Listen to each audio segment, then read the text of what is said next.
I'm a one. I'm a one. I'm a 1-to-1. I could never be you. Little me tools, no, I can't be fooled. Little me tools, no, I hate these dudes. I'm a 1-to-1. I could never be you. Anything you could do, I can do better. I can do better than you. Anything you could do, I can do better. I can do better than you. Drop my first single, let go, he rap. You thought it was a drought, that's cap. I get the front and I get the back. Lil Uzi the facts, like that's a rack. Bought some new boots just to wear them out. Bought a new Beamer, I run it to the ground. I used to say nothing, I bet they hear me now. Handle my business, no need to hear me out. Talking too much, say less. If it's less than a check, say less. GiantKiller.co and the By George Podcasting Network present the By George Podcast with Brian Lawrence and Chris Jones, the original George Mason basketball podcast. They're on their feet. Here, Hancock! Oh! Off the top of the backboard, no.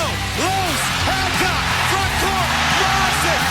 One Mason point, George Mason. Welcome back to the By George Podcast.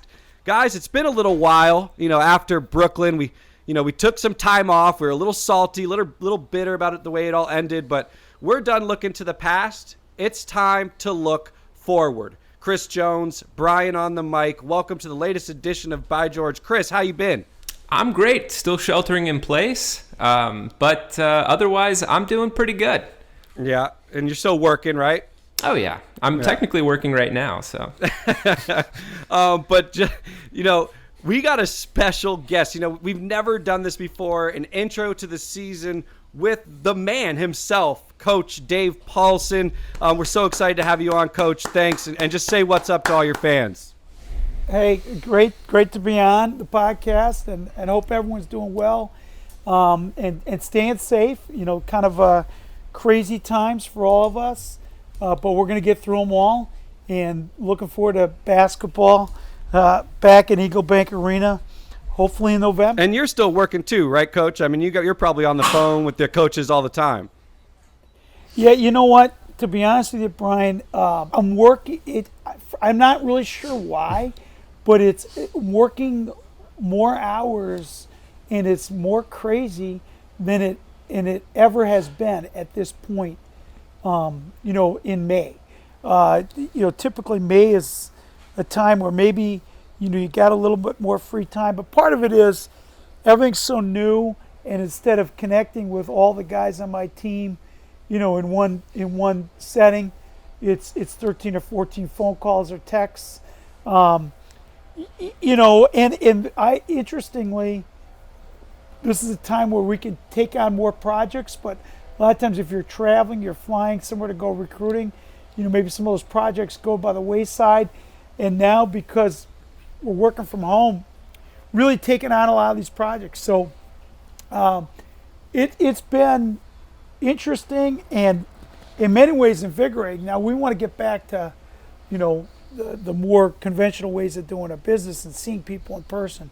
But it's been a busy and I think a productive time. Yeah, quarantining has definitely not been a vacation. Not anyone on this podcast so far, but we want to kick it right off. Talk about the freshmen coming in. Jonesy, who do you want to talk about first? I think let's just start off the top and go to the first team All-Met player, local kid, Ronald Polite, 6'1", point guard, shooting guard, however you want to define him, out of Oxon Hill, Maryland. Coach, what do you see in Ronald in terms of what he's going to bring this Mason team this coming season?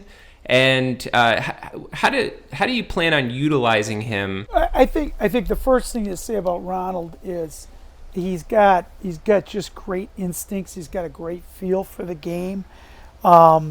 He's got really innate leadership qualities. And, he can see a pass ahead of the play. He can see ahead of the game. And he's just got some instincts that are really, really, really exciting. And I would say Jones, he's 6'2" or 6'3". He's grown a good couple of inches since we started recruiting him, and he's really started to emerge in his body, fill out. So I think he was a guy that when we started recruiting him was maybe quote unquote a little bit under the radar, and then really had a phenomenal senior year, first team All-Met. And I think the thing about how we're going to use him, the game of basketball, I asked this to somebody the other day, well, who was the point guard in the last national championship team? Obviously, we didn't have one this year. Last national championship team was Virginia. I'm like, well, who was the point guard on Virginia? Well, Kyle Guy, or was it Ty Jerome, or was it? And somebody said, what about that little guy, Kihei Clark? And you go the year before at Villanova, and was it Brunson, or was it DiVincenzo, or was it Colin Gillespie? Or, the previous Villanova national championship team, was it Archie Diacono, or was it Brunson? And the point is that the game of basketball, you got to have multiple ball handling dynamic guards, I think, to be successful. So Ronald is certainly that. I think the big thing for Ronald and for all four of our freshmen, I am super excited about all four of these freshmen. The question isn't if, the question is when. So I think we have high expectations for these guys, but we don't want any of them to be burdened by excessively high expectations early on. They'll play the role that they should play at the time when they're capable of playing it. I think certainly one thing I've proven is my willingness to play freshmen, major minutes from day one, but also the guy who, has a chance to be, again, I don't want to burden this gentleman with undue expectations, but I think A.J. Wilson has a chance to be a first-team all-conference player. I think A.J. Wilson has a guy, if he continues progression, could be a conference player of the year candidate, and he redshirted as a freshman and only played 10 minutes a game, as a sophomore. So he redshirted, then he played 8 to 10 minutes a game for 2 years, and then when he was ready to combine everything and put it all together, and he had a breakout monster junior year. So I think we're not going to be held to any arbitrary projections for Ronald or any of the other freshmen, how much they play, what their role is as a freshman. It's going to be, what they're ready for and what the team needs. But I'm certainly very, very excited about Ronald. And with Polite specifically, I understand, putting two guards on the floor and needing to have as many ball handlers, but you still also need shooters. Is he a guy that can step back and knock down shots as well? Yeah, I think he's a good three-point shooter. I think he's an emerging three-point shooter. Very, very good mid-range jump shooter, and his range is extending as his body develops, as his legs develop. And then also I think one of the things for a lot of guards who are elite at penetrating and are elite at getting in the paint to create their own shot or force a teammate, creating the mindset every time you catch the ball, you're ready to shoot the three, when a lot of guys have had success driving to the basket. So I think that's an evolution of a mindset. I think you started to see that with Justin Kier. I think even Otis Livingston was always a get to the rim kind of guy and develop the ability to shoot. He had that ability, but how to do it consistently. So I think that will be a work in progress for Ronald. He's got a nice stroke. He shoots free throws well. He shoots the mid-range well. And he shot the three well, but not a lot in high school. Yeah. So that moves us on to a shooter, right, Jones? Tyler Kolick. Yeah, Tyler comes in as a prolific shooter coming out of Rhode Island.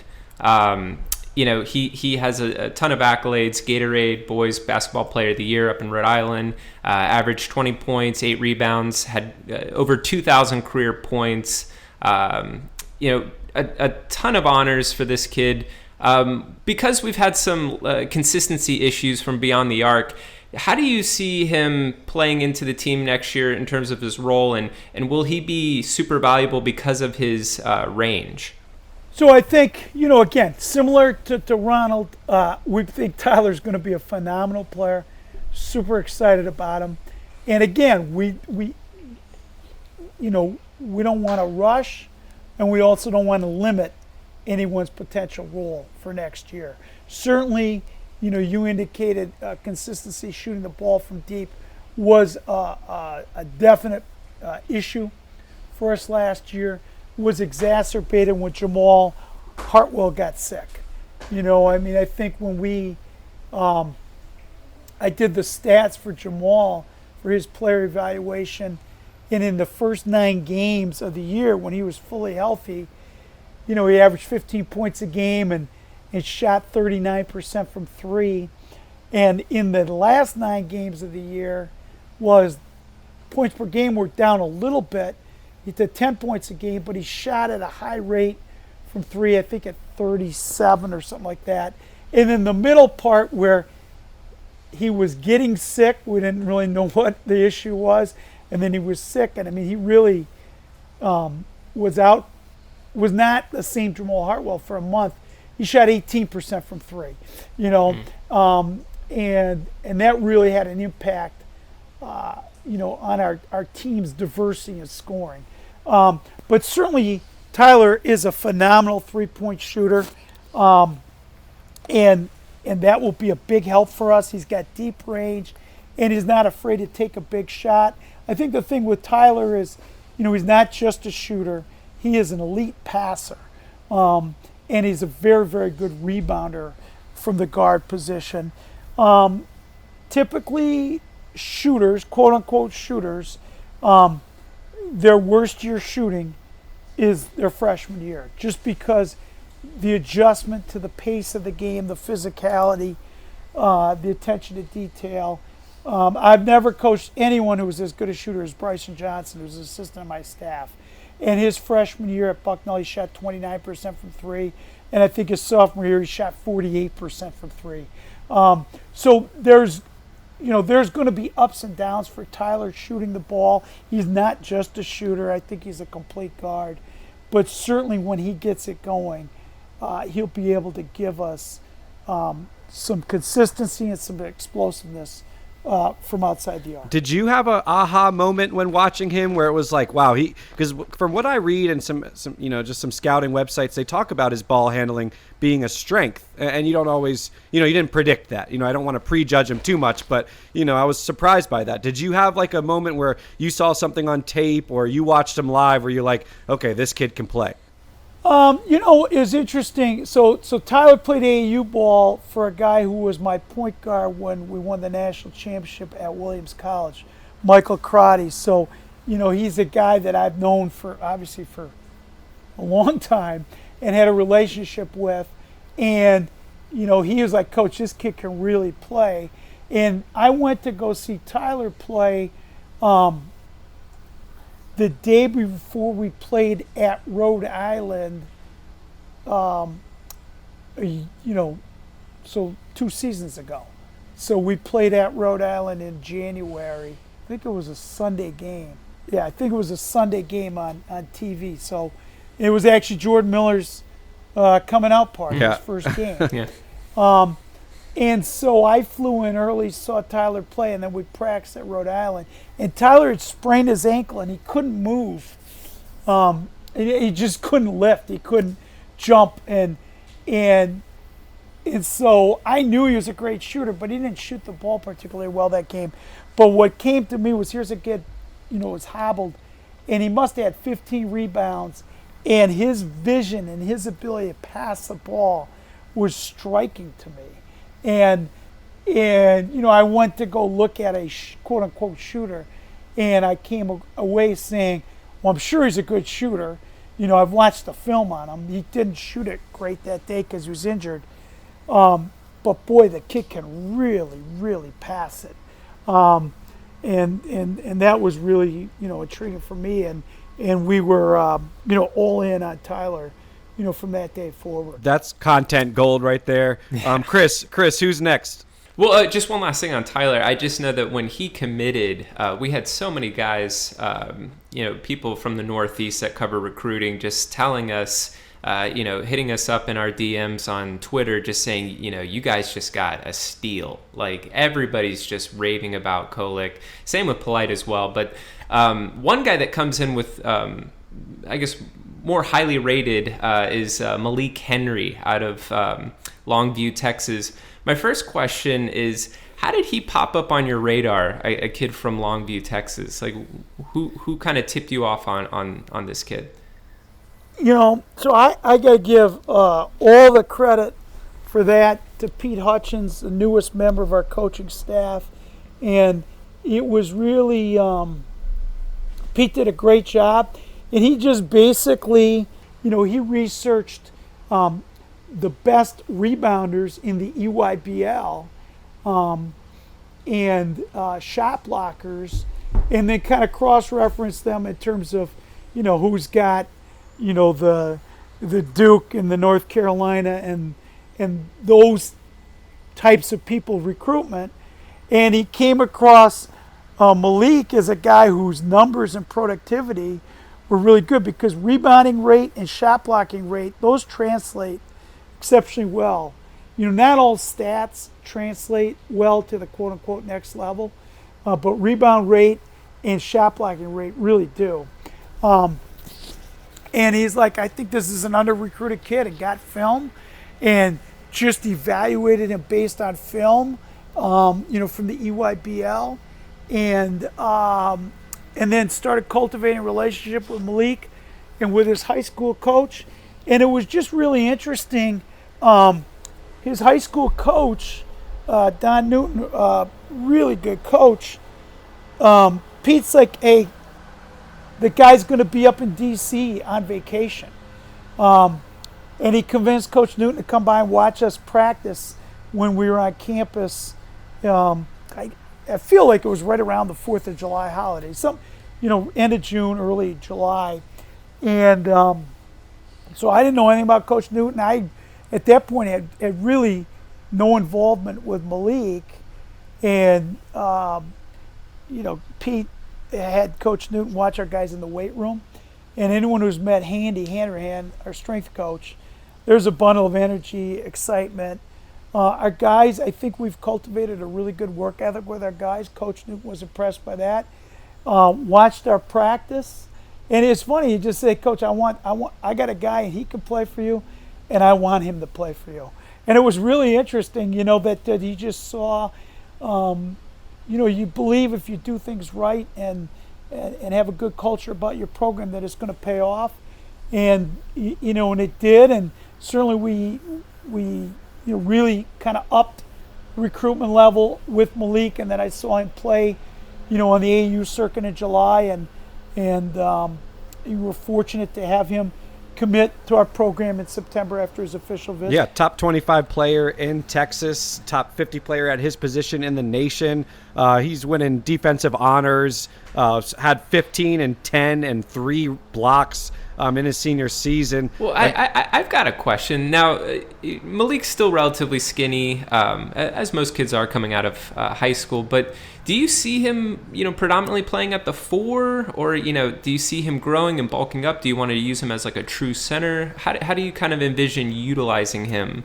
And again, and sure, it's premature. I'm not trying to be vague with any of these guys. Again, with Malik, with Ronald, with Tyler, I think the sky's the limit.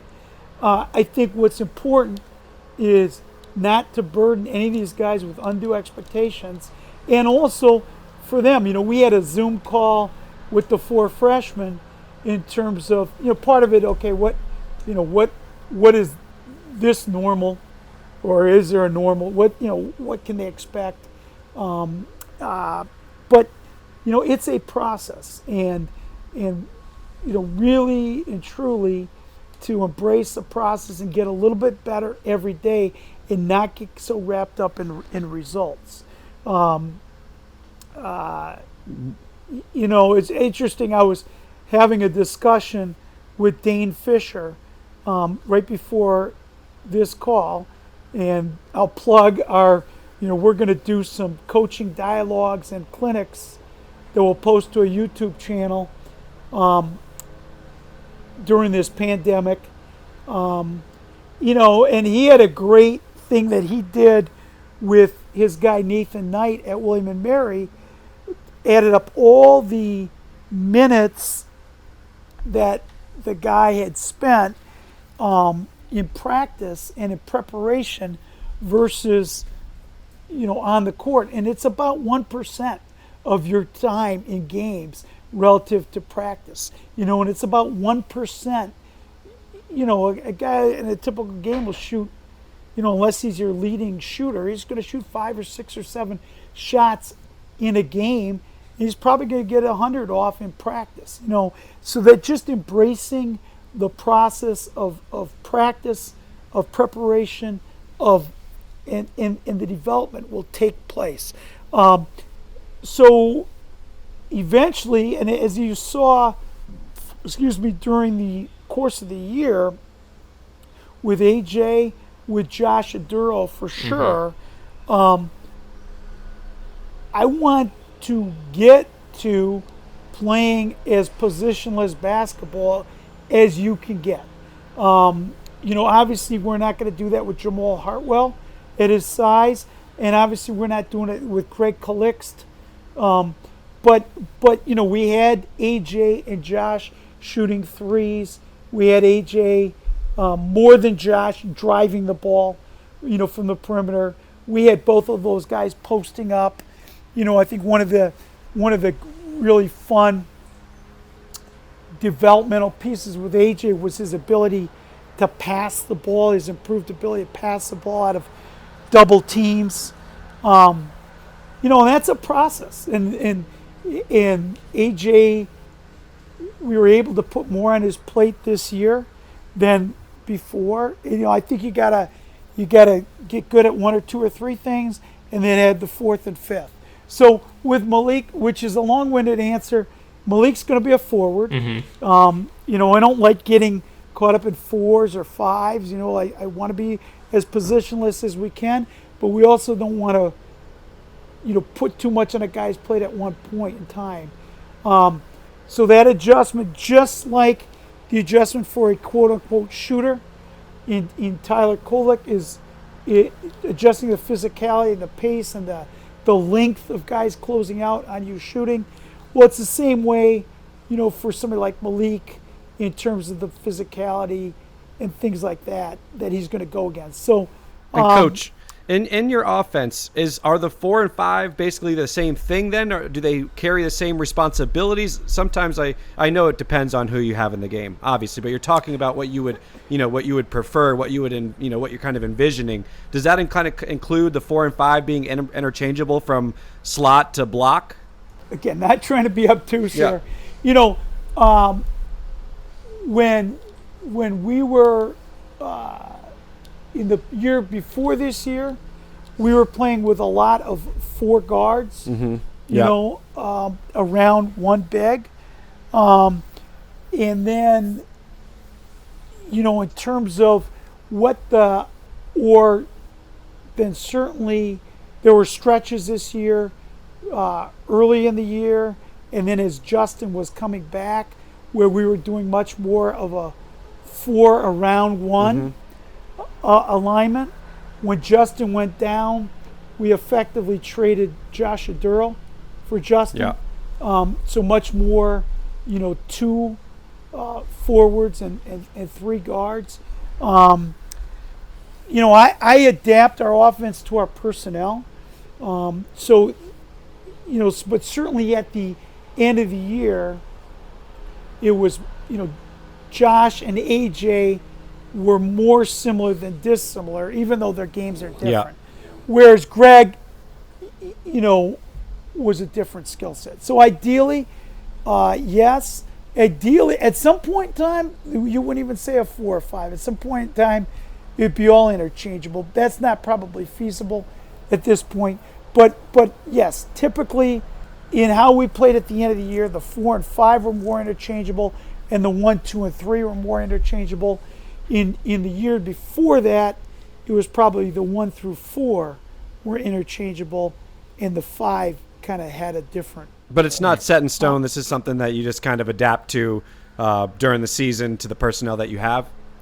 Yeah, and who do we think are the best players, and who do we think gives us the best chance to win, and where do we think they operate best at that point in their career? So certainly we're doing things with AJ that we weren't early on, because we wanted to walk before we jog before we ran. And I think we're now ready, or hopefully, where we don't need to necessarily put limits on what he does, just guidelines, if you will. And that's a process that takes place. So, long-winded, I think Malik is an elite shot blocker, rebounder, rim runner, finisher around the basket. If you saw his highlight mixtape, he gives AJ a run for his money in terms of, some of his dunks. Yeah. His three-point shot. Now, I will say I went down to watch him practice in the fall, and he was shooting threes, So, like, how much, how well, that remains to be seen. And for all our freshmen, one of the things that will be a challenge is the 7 to 8 weeks that we traditionally have had with the incoming freshmen on campus in the summer, helping them get acclimated academically, in the weight room, the level of intensity, conditioning-wise, skill level, competition with our guys. That's been a really great kind of eye-opener, reality check. To then they go home for 3 or 4 weeks in August, when in between summer school and the start of the fall, to help kind of accelerate their learning curve.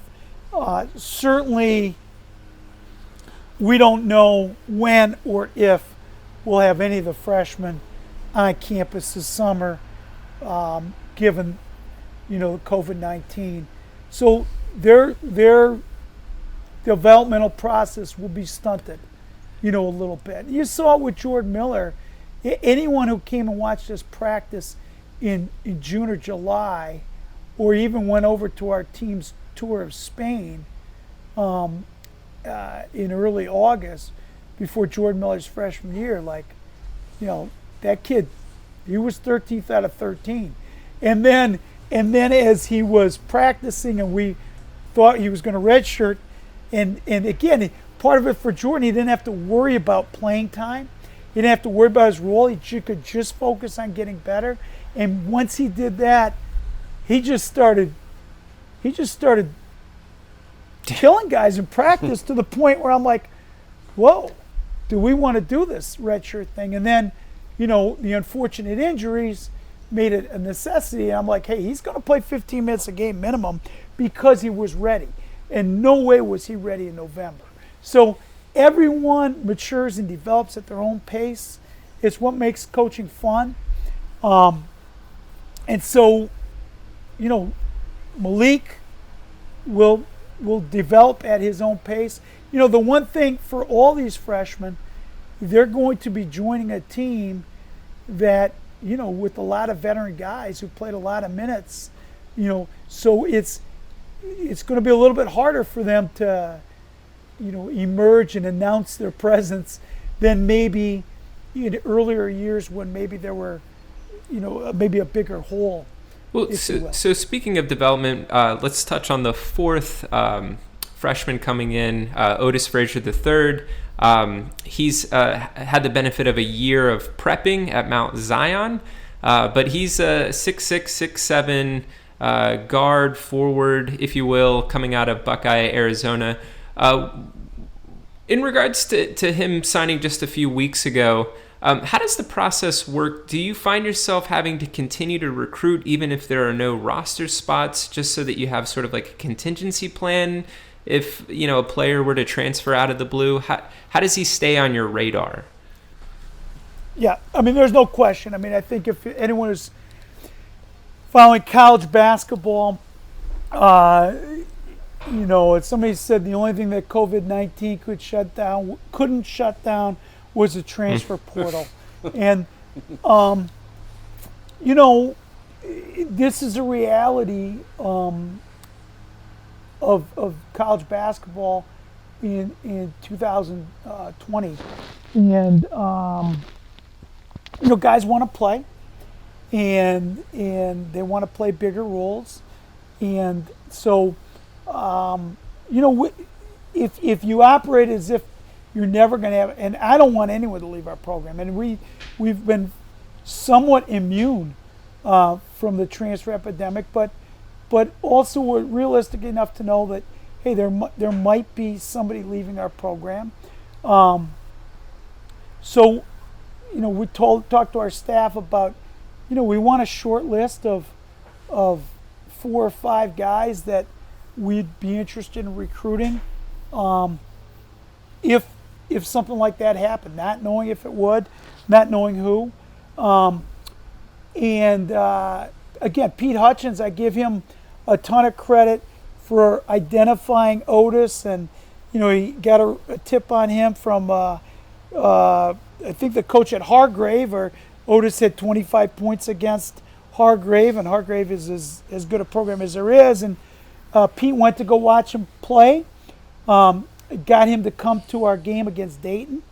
Obviously, the guys from Mount Zion were partially coming to watch a kid named Toppin for some reason, who turned out okay from Mount Zion. Dwayne Simpkins and I went to go watch Otis practice on the morning before we left for Brooklyn. So that Pete had seen Otis, and then Dwayne and I had gone and seen Otis. And then the night before we played St. Joe's in Brooklyn, we sent Bryson Johnson to the National Prep Tournament, and he saw him actually play 2 games there.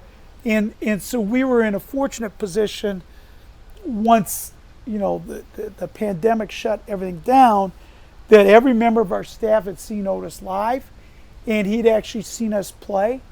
And so from that point, when a scholarship became available, there was no question who we were going to recruit, who we wanted, and then it was phone calls and Zoom sessions and things of the like, during the process. And does that prep year, do you kind of count that as a redshirt year, or does he come in like as a freshman like everybody else? I think yes and no.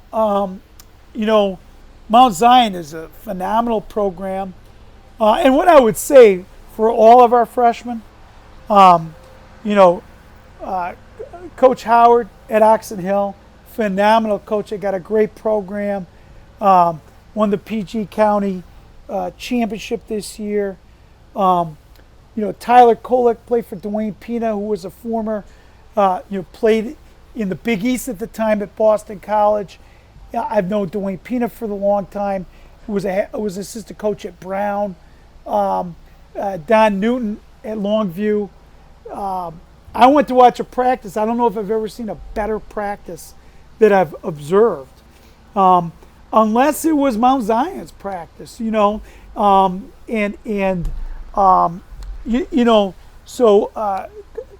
Rod Harrison at Mount Zion, just really, really good coach, and they play really high level competition. And the thing that I noticed when I went to watch them practice, I'd watched film, so I knew what Otis could do, was Mount Zion runs a fairly complex offensive system, and Otis was playing 3 different positions and knew what everyone was supposed to be doing at all times. So I'm like, this kid's got a basketball IQ, that's very, very good.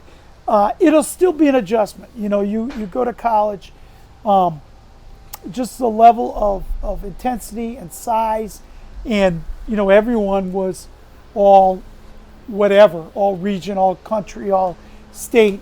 But certainly that fifth year and the level of competition that Otis played against, we think will help him in the adjustment process. Very nice. Well, now, just to go back to Ronald Polite, I know that in the Washington Post, they highlighted him, and you were quoted as saying, as good as Ronald is, he's going to come to a program that really values player development. The Mason program's a sleeping giant, and I think he's a sleeping giant. Now, for Mason Nation, for those that are getting restless and wanting that giant to sort of wake up, what do you say to them? What can we expect from 2020, 2021? And do you see us competing for an A10 title this coming season? Well, I think, certainly the reason why with a Mason job was attractive to me is because of, what Mason accomplished. Not only in 2006, obviously, which was phenomenal, but in 2011, the last year that Coach L was here at Mason, knocking off Villanova in the NCAA tournament. Mm-hmm. That's our goal.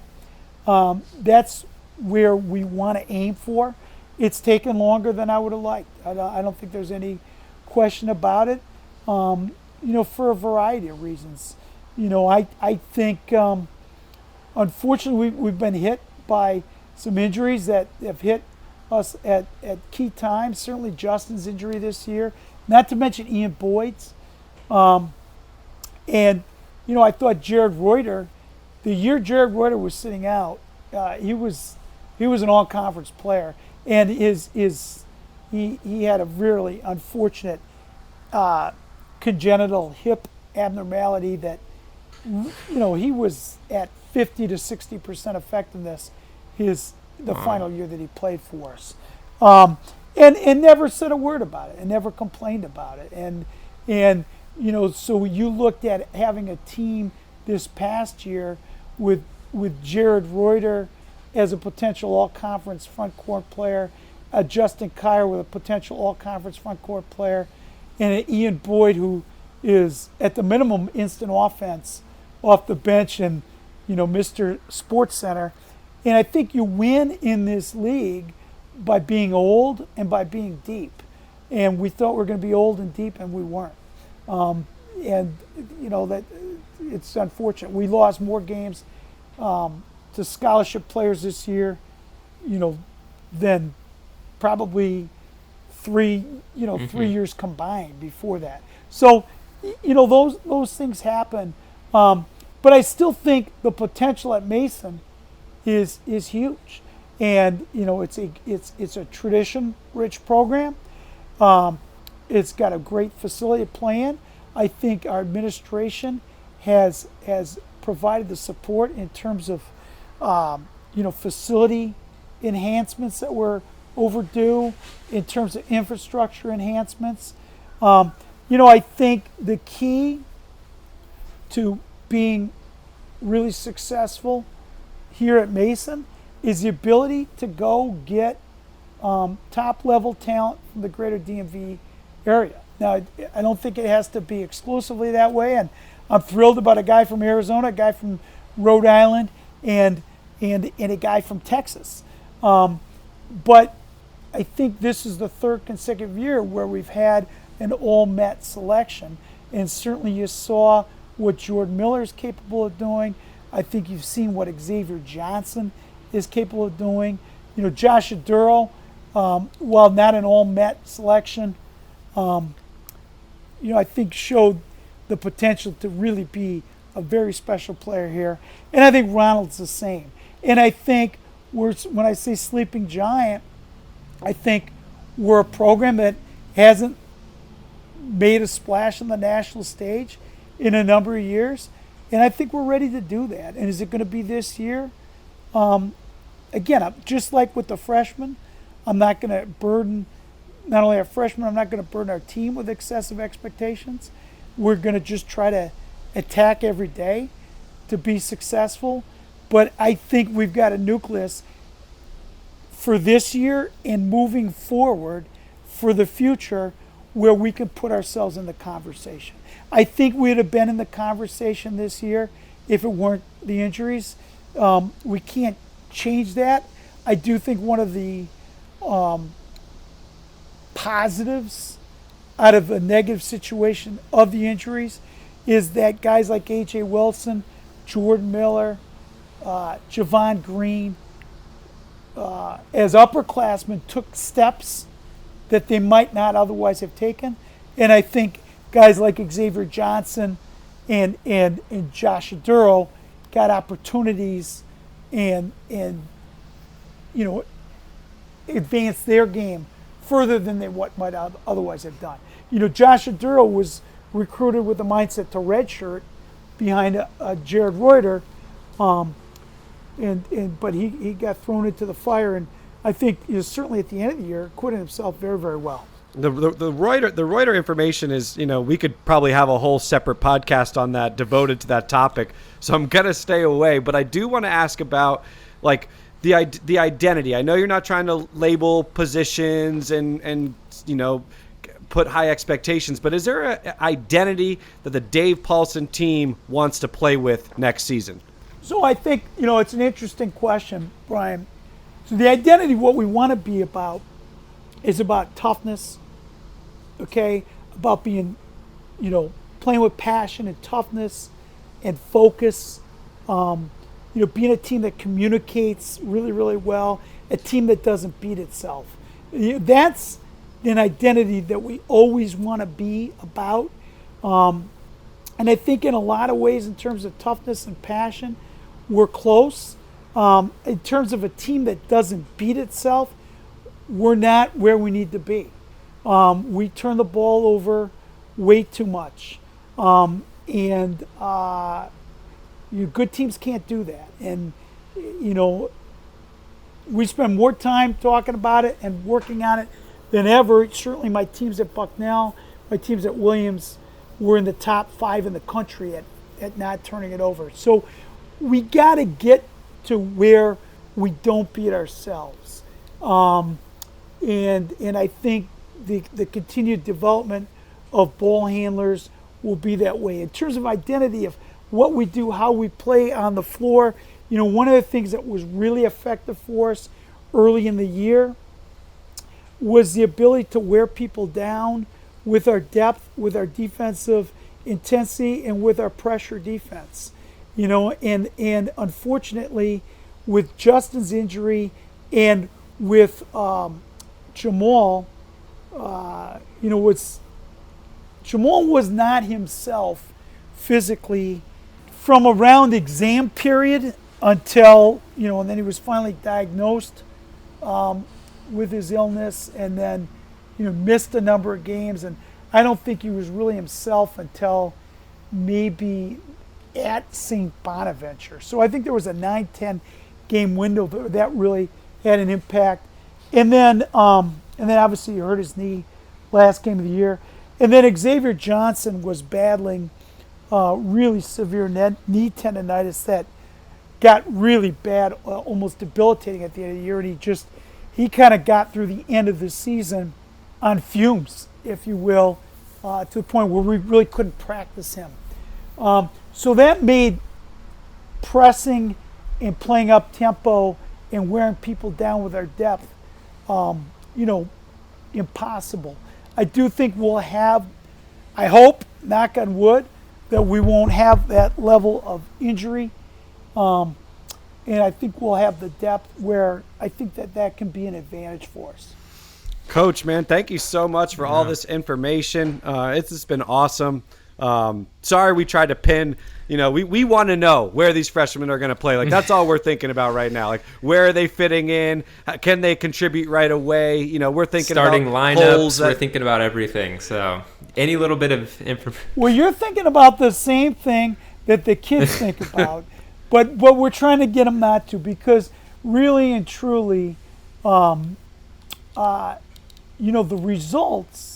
The kids are focused on results, and their parents are focused on results, and you guys are focused on results. And yeah, it's a results-oriented business, but it's playing to your core values and your preparation and accepting frustration and how do you handle it and accepting roles, which puts you in a position to have the results. And so, I think that maturation process is different for everyone, and there's no better two better examples than A.J. Wilson, who did redshirt and was playing a role off the bench, and then I shouldn't say put it all together. Nobody ever really puts it all together, but put it way more together than ever before. And I think is poised to have a phenomenal final year. And then a kid like Jordan Miller, who wasn't ready. We were going to redshirt him, and then because of injuries, and because of his performance, was ready to play. And Jordan had a very good sophomore year, but playing an entire season as opposed to half a season, and being a focal point on somebody's scouting report as opposed to being the fifth option, he realized, wow, that's a lot harder, Right. And I was really proud of how Jordan, who hit a little bit of a lull in the middle, in January and early February, really kind of pushed through that and played very, very well at the end of the year. So dealing with that, I think Javon Green, dealing with expectations and being the leading scorer and didn't always handle that the way you would have wanted him to, because it's a different deal being the top guy in the scouting report or being, the hunted after you score 39 points instead of EBA scoring record. He didn't, quite frankly, always handle that the way we would have wanted him to handle it. But that's a growing process. And there's a kid who had played a ton of minutes in his junior year having to deal with that. So I think those three guys who are going to be, in some way, shape, or form, three of our most pivotal key performers, they've all had their ups and downs dealing with the rigors, physical, mental, emotional. It's a developmental game. So I just think we're sky high about these four freshmen, but we have to temper that with an understanding of all the steps that have to take place before they can really be, key, consistent performers. And if they can take all the steps from day one, then God bless them, we're going to play them. And we've proven that, I think, over the course of the previous 5 years. Coach, we could talk to you for hours, and we really appreciate it. Our goal was just to get some of those side stories about the recruiting trail and get some inside information about each player. I think we accomplished that. So we want to thank you for taking your time to hop on our podcast. And, we're always rooting for the program. Our number one, the only reason we run this is not to bring the program down. We are, we try our very best to be a nonstop hype machine for George Mason basketball. And so, we're right by your side, and we're eager and excited for whenever we can get back to action. Well, I'm eager for it too. Again, we don't know what's going to happen, what the new normal is going to be like and when it gets back. But rest assured, recruiting is going on every single day. Mentoring our players, where we've had individual meetings, and we're going to have film sessions with each guy individually on what they can improve. And sooner rather than later, we'll be back in Eagle Bank, and just want to wish everyone the best and stay safe, and looking forward to seeing everyone back at a Mason game next Well, thank fall. you, Coach, and I think we probably echo the same sentiments. We hope you and your family stay safe, and I know that we have our fingers crossed for, a normal basketball season, whatever that might look like. Well, let's hope it's normal in an abnormal way, and we make it deeper. I love that.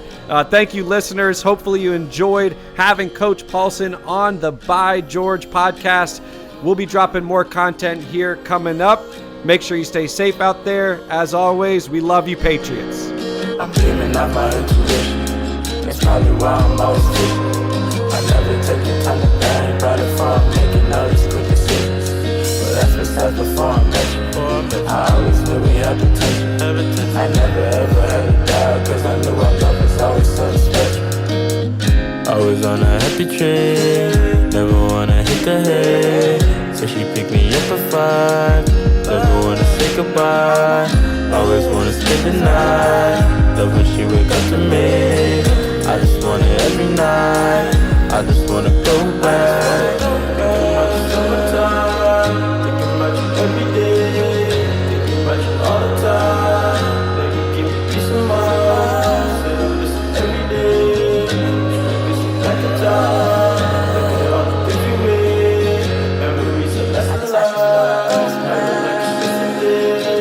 See you when I close my eyes. Thinking about the long days. Thinking about the summertime. Thinking about the summer days. Thinking about the late nights.